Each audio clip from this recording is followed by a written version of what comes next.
And we've got pricing strategies. This time we'll hear from Camille. Pricing strategies.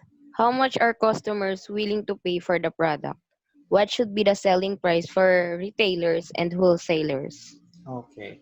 What do we call the burger of McDonald's? What's the official name of the burger? The really Burger or um Mac the one burger, with char. a lot of filling. Not the burger McDo, the one that's thicker. Big Mac, The char. Big Mac. Yes, the Big Mac. Thank you, Camille. So what's interesting is depending on which country you go to, the Big Mac has a very different price. Because I've talked to people from other countries, and one of the things we would do sometimes is compare prices of food items. So in our country, it's around, I don't know, I don't go to McDonald's often. So how much is a Big Mac nowadays? A la carte, no drinks. Would anyone know how much a Big Mac costs, more or less? Uh, 150 up po yata, sir. 150. Okay. So sa dollars, Or mataas that's pa doon. wala pang drinks yon. Wala, sir, a la carte. A la carte. Okay. So in dollars, that's around $3. And it's interesting. You go from different countries. The Big Mac would be super affordable, and in another country, by our standards, it would be super expensive.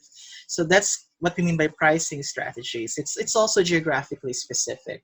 So how much are customers willing to pay? So if we say, okay, the Big Mac, the price will now increase to 300 pesos. Obviously, Filipinos will not shell out 300 pesos for just a burger. That would be insane. I don't know, personally, I don't know anyone who would pay for just a burger without drinks and pay 300 pesos.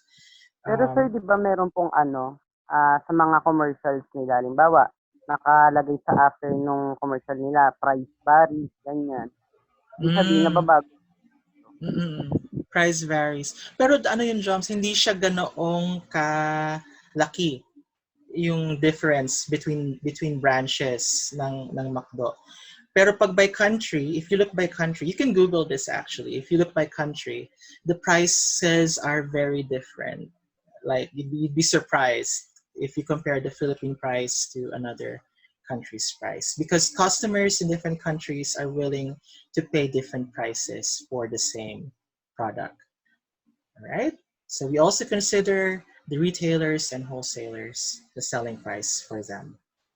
So we have product, first P, price is the second P, the third is promotion, and the fourth is place. So promotion strategy, of course, these are the methods the company will use. Could be advertising, could be PR, could be direct sales. But more than that, it's also the goal. What's the goal of this promotion strategy? Are we trying to entice new customers? Are we trying to make them keep coming back? We want to boost the repeat sales, or are we trying to increase the sales volumes?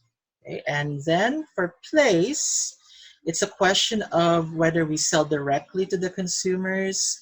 Before the pandemic, this was obviously the most common thing. We sell directly to the consumers in a brick and mortar location.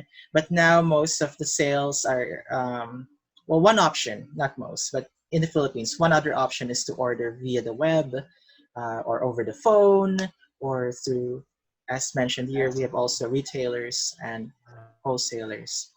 Hi, Christian. Yes. Oh, okay, so Christian's with us. And the example given from our book is travel agencies. In the past, if you wanted to buy a ticket for a trip, you would have to go to a travel agency. But now this transaction is done over the web. And what's the advantage of using the web? For the airline, um, it saves the airline money because it eliminates the commissions that would go to the travel agents. Then for the consumers, they can have more convenience. They don't have to go to a place in Manila or even outside the city. just to buy a ticket. They could buy the ticket any time of the day. So convenience. All right. So what were the P's again? We have product, price, promotion, and place. But depending on what book you're consulting, these four P's could sometimes have different names. Okay. So we proceed to the advertising strategy. And this is where we start to get creative. So under advertising strategy, you have two subtopics, creative strategy and media strategy. So what is creative strategy? It defines what the message is and how we'll say it.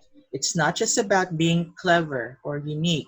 It's very easy, especially if you have very talented creative people, to come up with a clever or unique ad.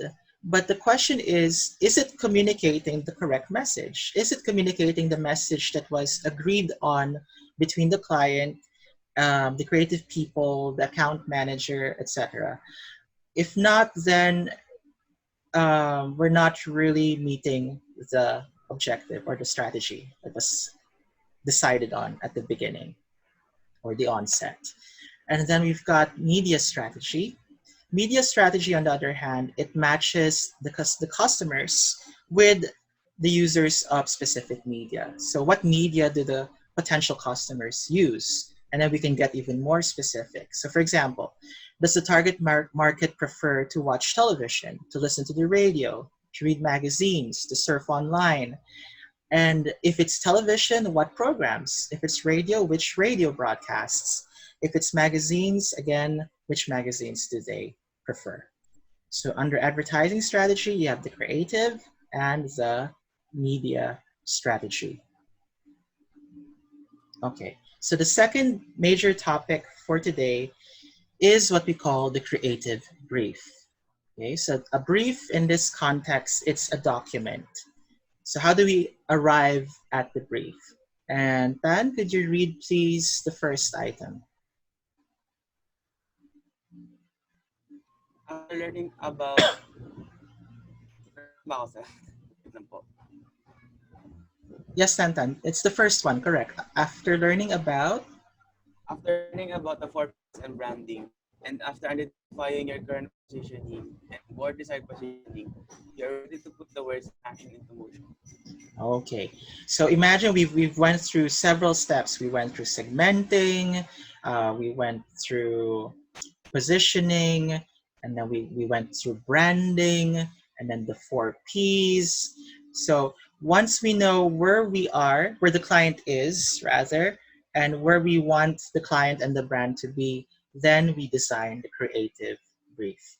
If this were a regular semester, before the pandemic, one of the things we could have done is you could have pretended to be an ad agency, and then you would have presented your creative brief. So, but given the constraints, of course, we were all at home.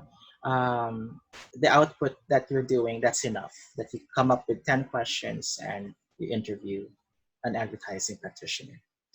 Okay, so an example, going back to the example of the book, of course, is SS plus K, the agency, creating an ad campaign for the client, msnbc.com. So we say that the creative brief is a collaboration between the client and the agency. Another thing is this document is never truly finalized.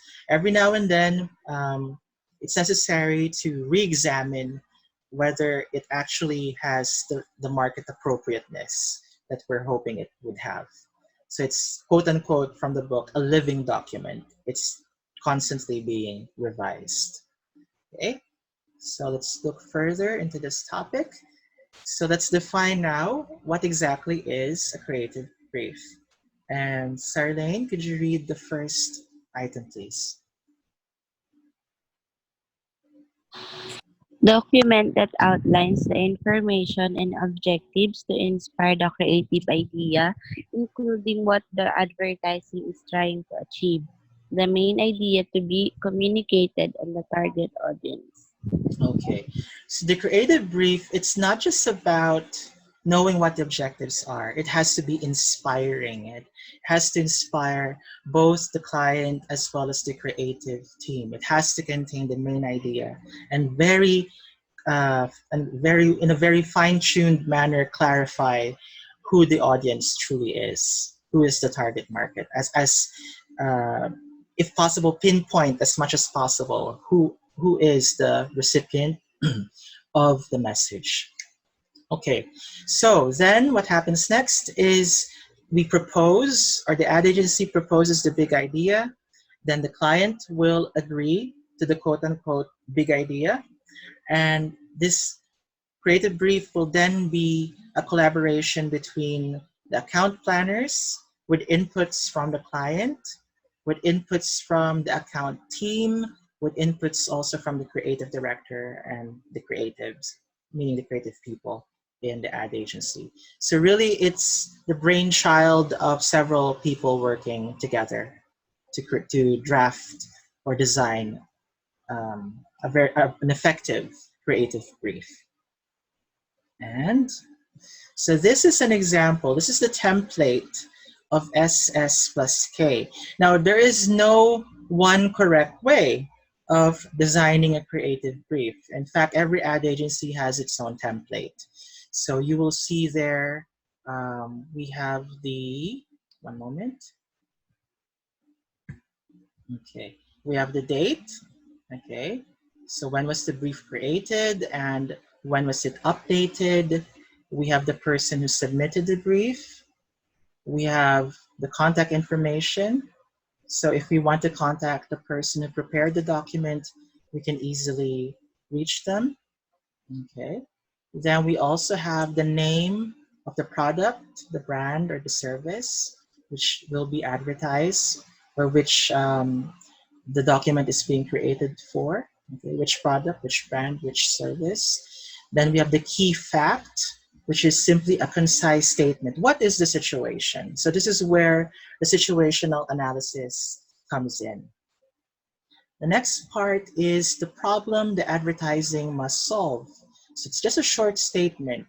Okay, what should this advertising solve? What's the problem? Then the advertising objective, it has to be, like we said earlier, a concise statement. It has to be measurable, excuse me. What will be the result of the advertising effort? So we have to know what action we want the consumers to take. What do we want them to think? What do we want them to feel? Or what do we want them to do? So that is what we mean by the advertising objective. Then the target audience, this is the next one. As much as possible, it has to be precise. It has to be detailed. So we have to go beyond demographics. We also have to use psychographics. We have to include how the audience thinks or feels about the product, okay, as well as how they currently behave.